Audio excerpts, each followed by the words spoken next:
thoughts are, it's perhaps helpful to look at thought as they are little beings. They are energy forms. Everything, like you are, everything is an energy form.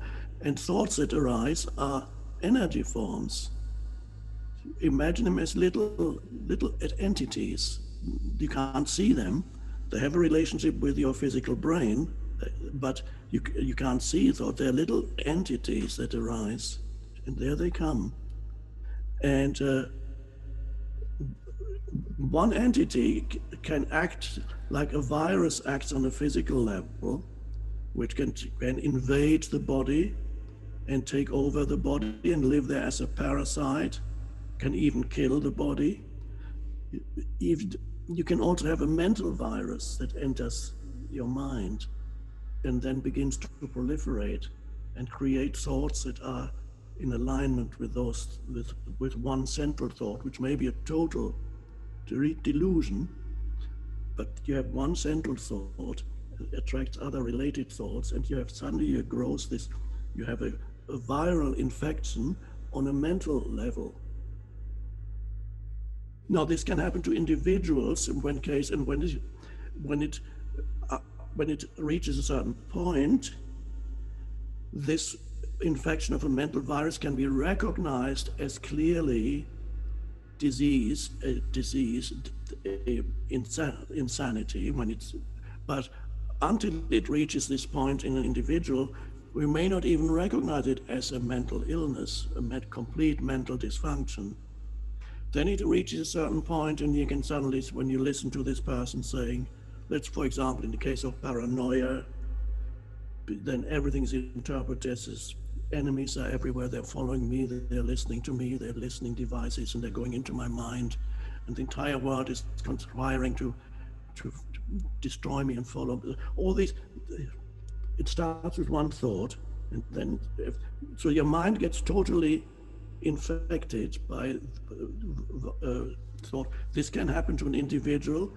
It can also happen to a collective, when the minds of millions of people, or whatever number it may be, become taken over by certain thoughts, viewpoints, or opinions. And sometimes they can be very much divorced from anything that's real, any reality. But once you've been taken over, you don't even know it. You cannot, nobody can question it, because you are not really there anymore. Only the conditioned mind is there, pretending to be you.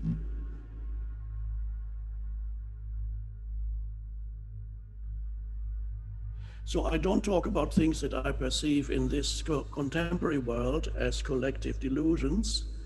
There's no point.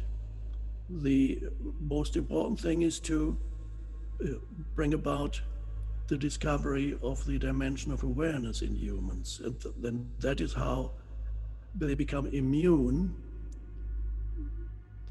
to the viral infection on a mental level.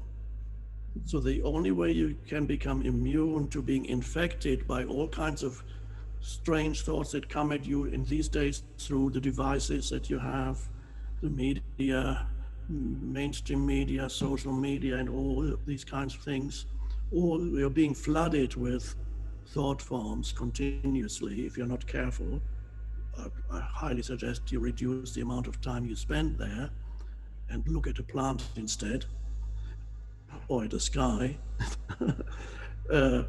So the immunity, the only immunity you have is awareness, so that you're not taken over by thoughts. And otherwise the ability to think, even although you're still thinking, but the ability to think rationally, and it diminishes the more you get taken over by dysfunctional mind patterns. You can no longer deal with situations rationally, and so you're on a downward slope. So the important thing then is the realization that apart from thinking, there's something more vital in you, and that is the dimension of awareness or presence.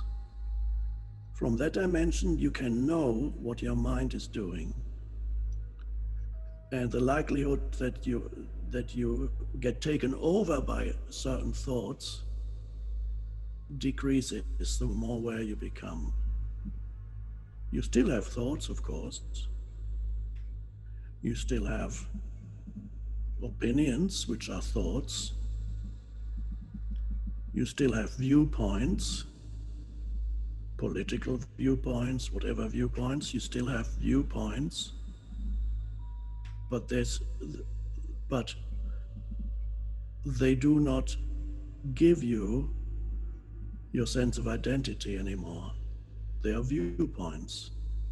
And you may believe that this is the truth when the other viewpoint is not true, but your identity is no longer invested in it, your sense of self, because your sense of self has shifted to awareness.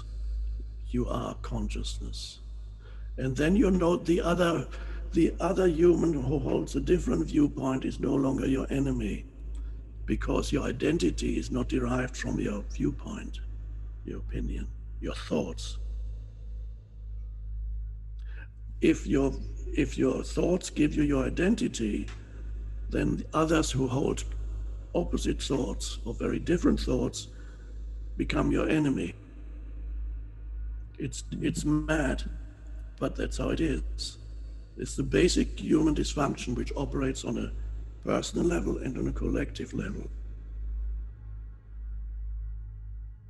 So the most vital thing that to learn, which again should be the very foundation of everything that is done at school, is that there is this dimension of consciousness in you that you can access and discover.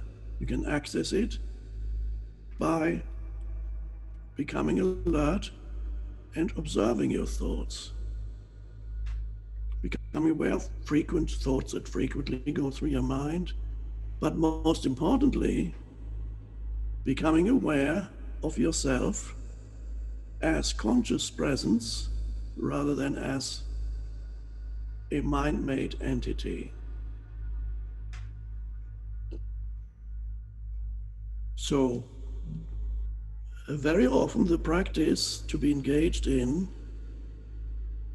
is to realize that a lot of thinking that happens in your mind is not only unnecessary, some of it is necessary and great, but a lot of it is not only unnecessary, but is actually destructive to your health, your well-being, your happiness.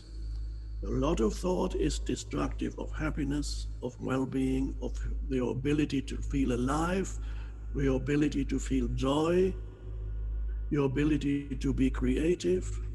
A lot of mind activity is destructive